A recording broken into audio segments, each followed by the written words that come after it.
neutral 3.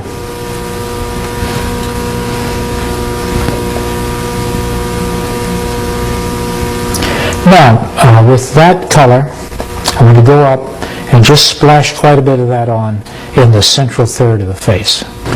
Now the color band in the central third of the face moves horizontally across the face.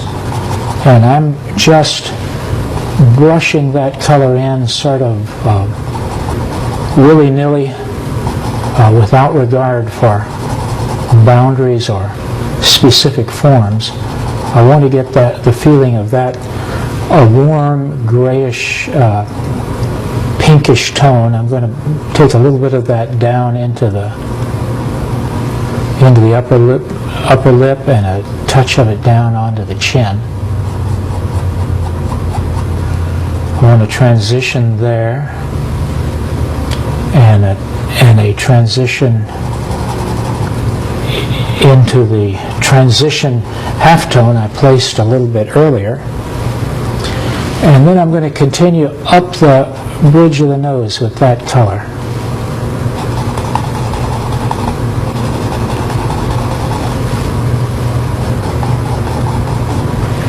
And that's basically the fundamental tone I'm going to use in the central third of the face. In the upper third, I'm going to start with light 2, which is in many ways my basic flesh tone. I'm going to lighten it and neutralize it with neutral 3. And I'm going to add just a touch of alizarin crimson. A little bit more. And a little bit of neutral 5. All right, now you can see that this color is lighter than anything that's on the palette. It's completely different from the pinkish tone that we used in the central third of the face. All right, let's try that tone across again horizontally across all the forms in the forehead.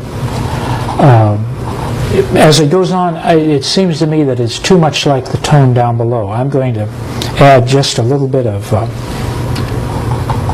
light 1 to it, which means that I'm basically adding a little bit of yellow ochre to the mixture. And that'll give us our tone in the middle of the forehead where the tone approaches the shadow. I'm graying it down and darkening it just a touch. And let's give ourselves a transition there into the shadow. And then over on the light side, as it approaches the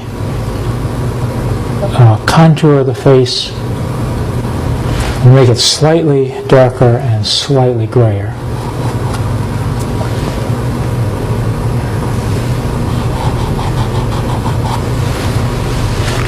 But coming down into the area of the eyes, I'm going to mix out of neutral 7 and alizarin crimson, neutral 7 and alizarin crimson. I'm going to mix a tone that I can paint right into the eye sockets to show their overall color, and also the fact that it's a recessed area on the face. It takes a little courage to paint directly over your drawing and obscure it. But we want a simplified statement here of the tonalities, not any concern with the detail. As we come out into the area between the eyes, the area called the keystone wedge, I'm going to lighten my color and make it a bit more like the tone on the forehead above.